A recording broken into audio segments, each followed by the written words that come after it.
Magandang araw po sa lahat at hindi po namin alam kung anong oras niyaan at narito na naman po tayo para mag-aral ng salita ng ating Panginoon at salamat sapagkat napakarami nating pagsubok, dinaanan, ngunit napakabuti ng Diyos sapagkat sa araw-araw ng ating pamumuhay binibigay niya ang buhay na walang hanggan. Unang-una yung pagising natin sa umaga, nag-glorify natin ng Lord, iniingatan tayo ng ating Panginoon. At sa mga kapatid ko po sa Bulacan, kamusta po kayong lahat? At patuloy ko po kayong binapanalangin araw-araw sa ating mahal na Panginoong Jesucristo. At tayo po ay pagdating ng takdang panahon sa pagbabalik po ng ating Panginoong Jesucristo ay makasama po tayong lahat. At mahal ko po kayo, kaya magkakaroon po ako ng time sa inyo para ipangaral ang ebanghelyo ng ating Panginoon. So, bago po tayo magsimula, tayo muna yung yumuko at tayo manalangin. Damihin natin ang pasasalamat sa Diyos, una, at damihin natin ang kanyang Espiritu. At para may maintindihan po tayo sa bawat sasabihin ko po, sapagkat ang Santong Espiritu ay sasama po sa buhay ng bawat isa. Dakilang Diyos, salamat po ng marami sa araw na ito. Ikaw po ang sumama sa iyong lingkod. Ikaw po magsalita sa akin, Panginoon, na Santong Espiritu mo, o Diyos, ay kailangan ko po ngayon. Maging sa mga kapatid ko ito, Panginoon, sa Bulacan, ikaw po ang sumama sa kanila, bigyan mo po sila ng pusong malinis, at hayaan mo po, Panginoon, ang Santong Espiritu magbigay ng karunungan at magpala po sa buhay ng bawat isa. Salamat po na marami, Ama. Salamat po sa pagpapala, sa tubig, pagkain, na ibinibigay mo palagi at namubuhay kami sa pang-araw-araw, Panginoon. Salamat din sa kaligtasan at sa biyaya mo, Panginoon. Kami po ay nabago. Salamat po, Ama, na marami sa patawad po sa aming mga nagawang kasalanan. Sa iyo po ang pinakamataas na papuri pagsamba. Ang lahat may magsabi ng Amen and Amen. Palakpakan muna natin ang ating Panginoon. Ang topic po natin ngayon, Jesus the Bread of Life. Sabi ganyan. Ang ating pong teksto, kung sino yung may mga Bible po dyan, paki-open para maintindihan natin, no?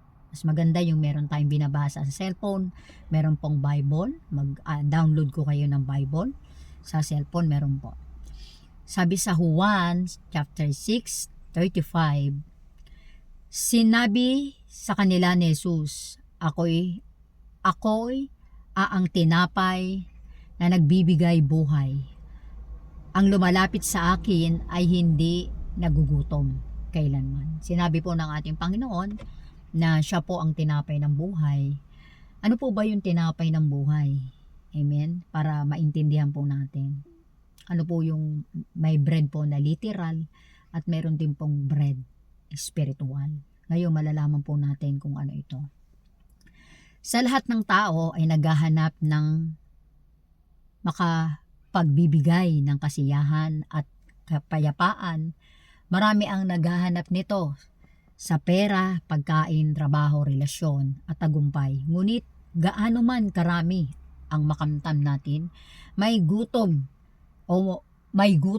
pa rin sa ating puso na hindi kayang punuan ng mga buhay sa mundo o mga bagay sa mundo. Amen? Yung mga pamumuhay, no, sa labas. Si Jesus ang nagsasabi, ako ang tinapay. Si Jesus po pala yun. Ako ang tinapay ng buhay. Siya lamang ang tunay na makapupuno sa pangangailangan ng ating kaluluwa. Si Jesus ang tinapay na makakapuno ng ating pangangailangan. Unang-una, magbibigay po sa atin ng buhay na walang hanggan at kapayapaan sa ating puso. At ang bread of life at ang katawan ni Kristo, mga kapatid, siya po yung nagpapala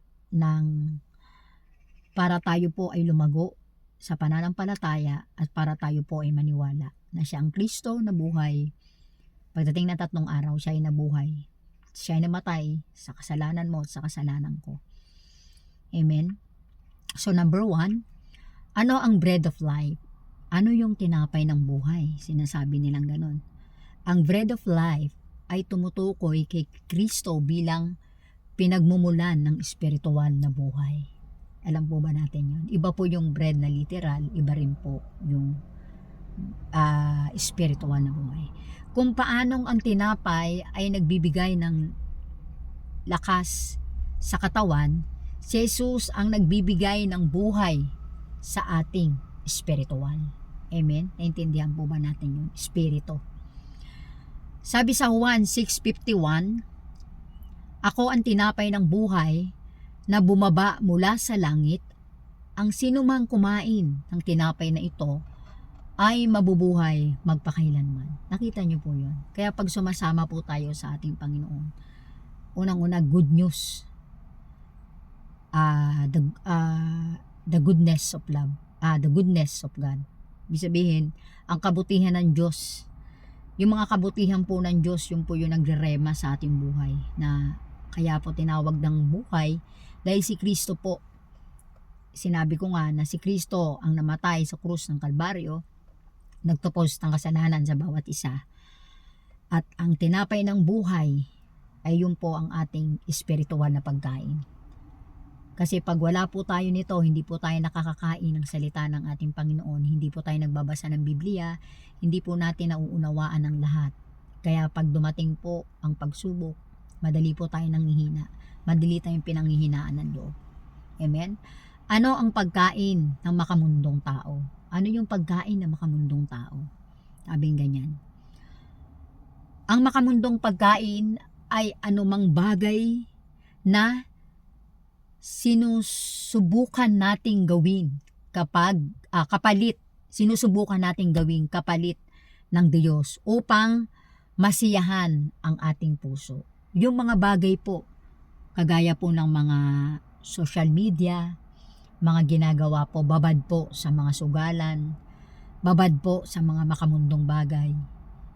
Hindi na po natin napupuri o napapagpurihan ng ating Panginoon sapagkat babad po tayo sa kasalanan, babad po tayo sa gawa ng mundo, inuuna po natin yung mga makamundong bagay. Yung po yung kasiyahan ng puso natin, pinagpapalit po natin ang ating Panginoon. Sapagkat ang mundo po ngayon ay talaga namang napakasama. Nakalagay po yan sa Biblia. At darating ang araw, mga kapatid, pagbabawal na po ang mga church, pagbabawal ang mga mangangaral, magkakagulo po ang mga tao. Kaya dapat po ay matuto po tayo na mag-aral ng salita ng ating Panginoon para sa bahay, tayo po ay magpipray, tayo po ay babasa ng salita ng Diyos. Paniwalaan po natin lahat ng ito sapagkat malapit na po dumating ang ating Panginoon. Dapat alam natin ang buhay na walang hanggan, alam natin kung paano lumapit kay Kristo ng seryoso, alam natin sapagkat tayo po naman ay kailangan natin ng pinansyal. Nandun na po tayo. Kailangan natin na mga especially po yung pangangailangan natin sa araw-araw. Kasama po yan. Ngunit ang sabi po ng Panginoon, ito po ay pangsamantala lamang. Pero ibinibigay sa atin ang biyaya ng ating Panginoon. Kaya nga po, nagkakaroon tayo ng trabaho, nagiging malakas tayo sa araw-araw. Pero hindi naman po pwede na tayo po ay nakatambay lang sa bahay. Kailangan tayo rin po ay magtatrabaho. Dapat nagsisikap po tayo na magkaroon po tayo ng pinansyal. Pero ang Diyos po ang sasama sa atin. Ang Diyos po ang tutulong sa atin. Ang Diyos ang magpapakain sa atin. Hindi lang po tayo papakainin ng Diyos ng literal, papakainin din po tayo ng espiritual. Yun po yung pinakamahalaga, ang salita ng ating Panginoon. Yan po ang bread of life. Kailangan, lagi po tayong, lanamnamin po natin sa ating buhay ang salita ng ating Panginoon. Ano yung mga ito? Sabing ganyan. Ang makamundong pagkain ay anumang bagay na sinusubukan ng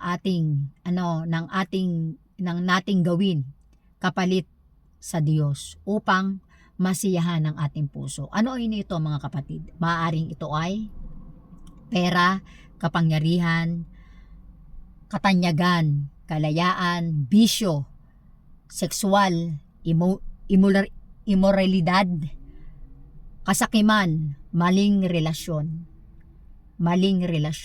Ayaw po ng Diyos ito, yung mga bagay na ito.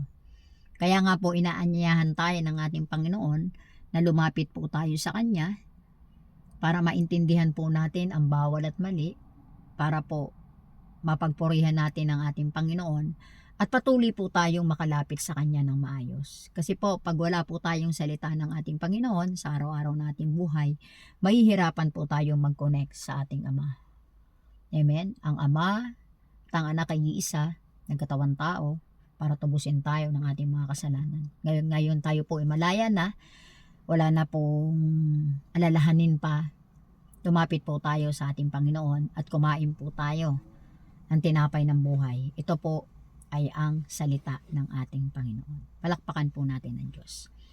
Ang mga ito ay pansamantala lamang. Basahin natin yung verse. Ang mga binanggit ko kanina ay pansamantala lamang ito, pag makamundo. Sabi sa Mateo 4:4, hindi lamang sa tinapay nabubuhay ang tao, kundi sa bawat salitang nagmumula sa bibig ng Diyos.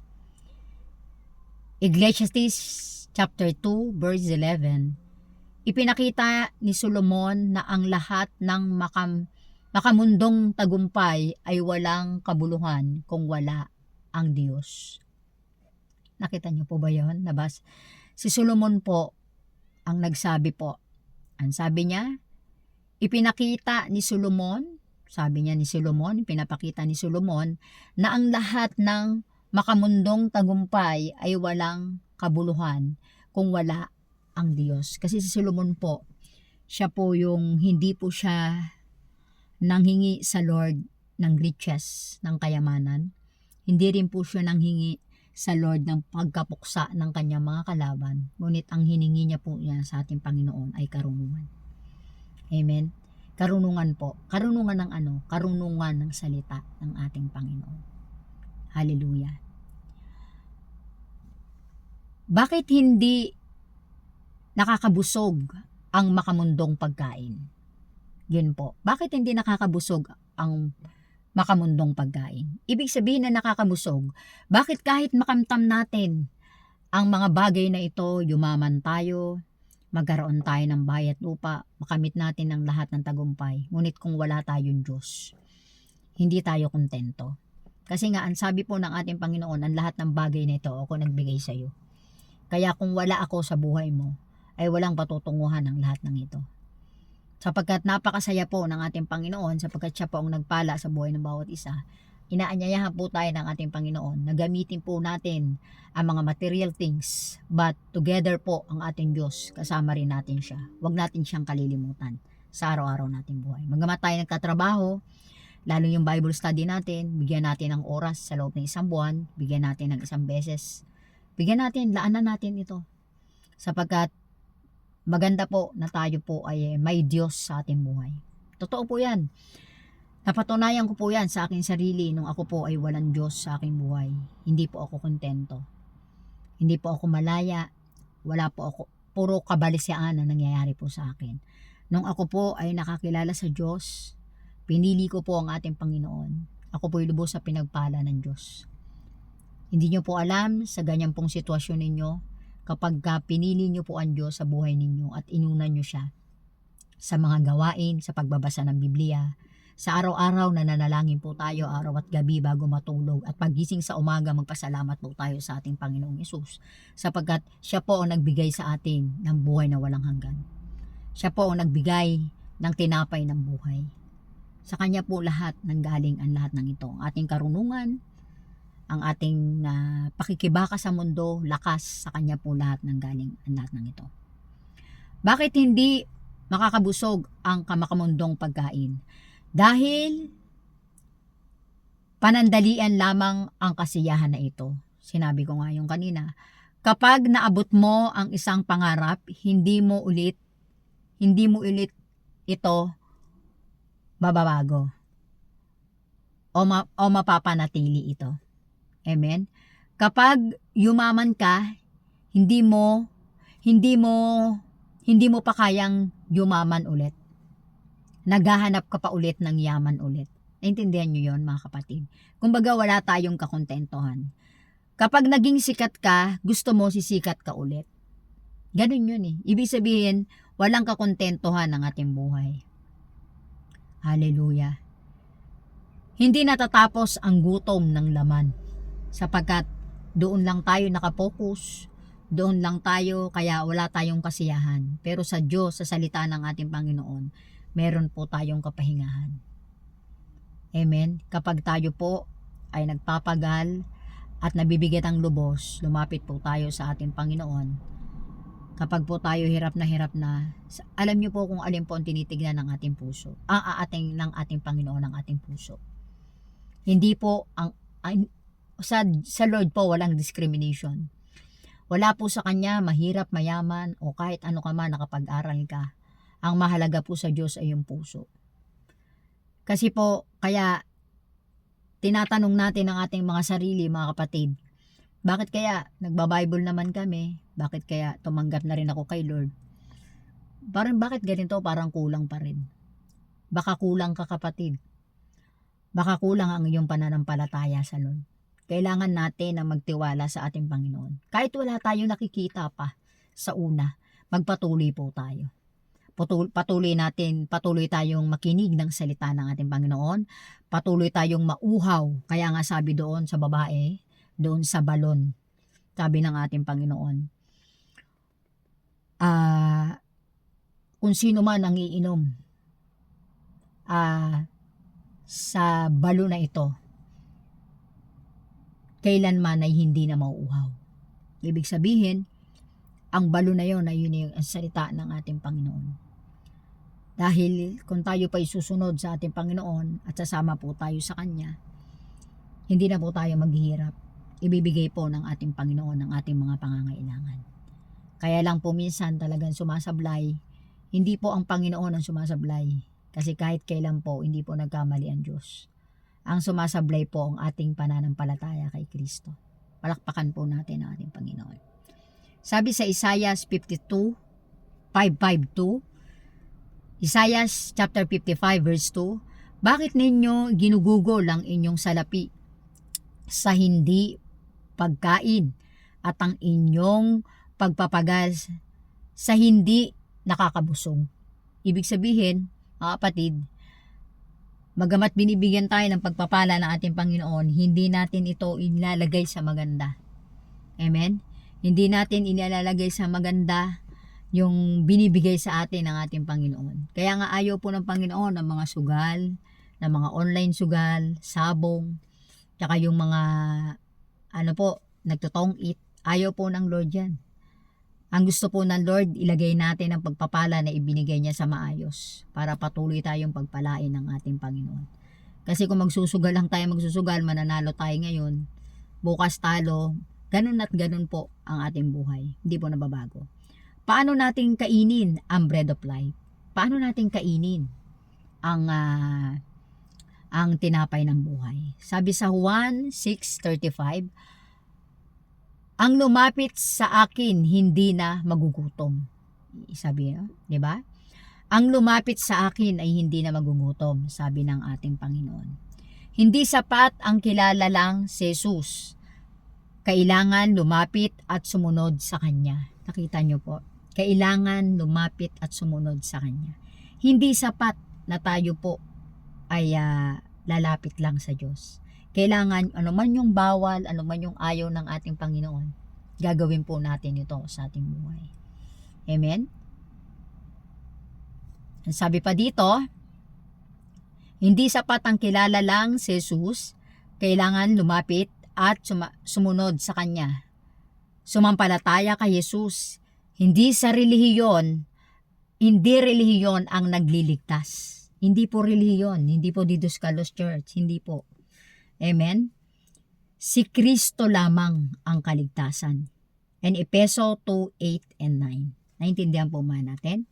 Mamuhay ayon sa Kanyang salita. Kaya sabi ko, lagi po tayong mag-aaral ng salita ng ating Panginoon kasi sabi ng Lord, mamuhay ayon sa Kanyang salita. Jeremiah 15:16 sabi, nang matagpuan ko ang iyong mga salita, kinain ko ang mga iyon. Nakita nyo? Dapat ganun daw ang gagawin natin, mga kapatid. Pag nakita natin ang salita ng ating Panginoon, kainin natin ito. Ibig sabihin, this is not a literal food. Hindi po ito yung food na bread.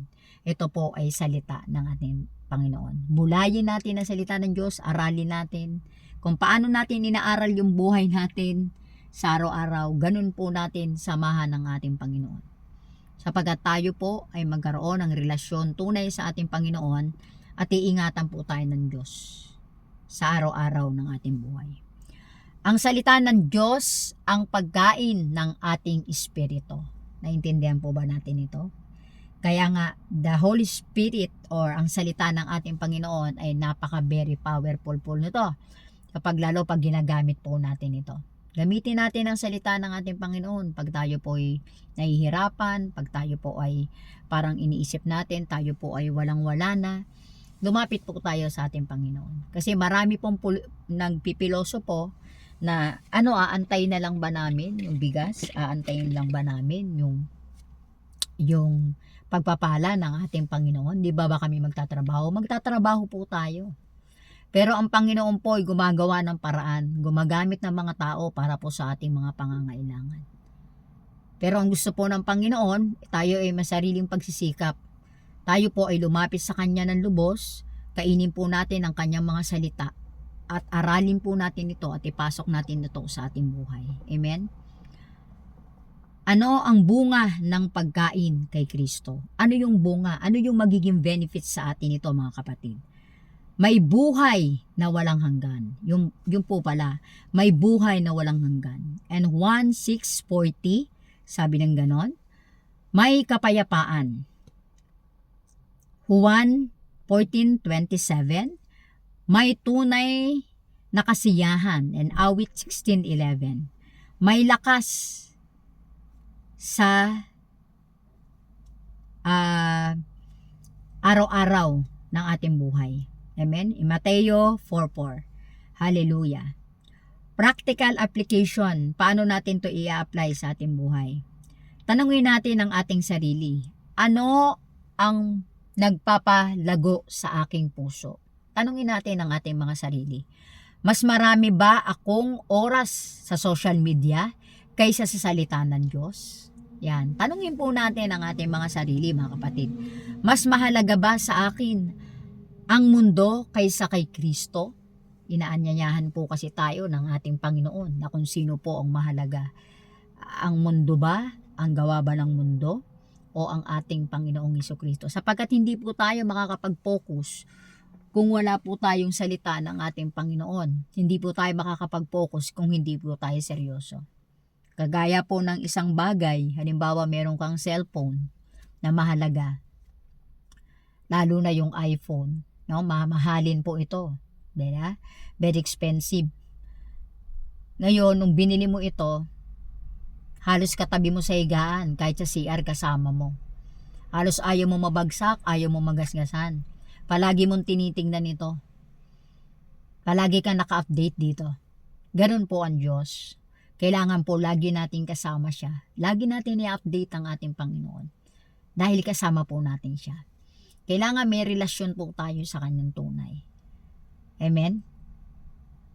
Kung kagaya ng cellphone, nasa bulsa po natin lagi, kasama natin, ganun din ang Diyos, lagi natin kasama. Sapagkat talagang ang in ngayon ay ang cellphone. Amen? Kaya yan yung naisip ko na kasama ang cellphone. Kasi pag pera po, minsan ang tao naglalakad naman, walang pera, di ba? Amen? Pero ang cellphone, kahit walang pera, basta may cellphone. Hallelujah. Tama po ba? Kahit walang load, basta may cellphone. Pa-connect naman, ka-data mo. Tama? Palakpakan natin ang ating Panginoon. Amen? Nag-conclusion tayo. Maraming tinapay ang inaalok ng mundo. Amen? Maraming tinapay ang inaalok ng mundo. Ngunit lahat ng iyon ay lilipas. Lilipas po yan. Lilipas ang Facebook, lilipas ang lahat. Ngunit tandaan po natin ang salita ng Diyos, hindi po yan lilipas. Magpakailanman. Mabubura po tayo sa mundo, mamamatay tayo. Ngunit mananatili ang salita ng Diyos. Amen? Ngunit lahat ng iyon ay lilipas. Yan, sinabi ko nga.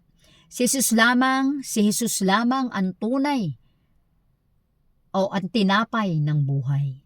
Amen? Kapag siya ang naging sentro ng ating buhay, hindi lamang tayo magkakaroon ng buhay na walang hanggan, kundi kagalakan at tunay na kasiyahan.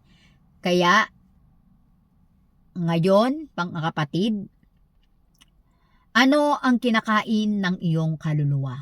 Yun po ang tinatanong ng ating Panginoon. Kung ang kinakain natin ay ang mga bagay ng mundo, mananatili tayong gutom. Mananatili tayong gutom. Hallelujah. Ngunit kung si Jesus ang ating tinapay ng buhay,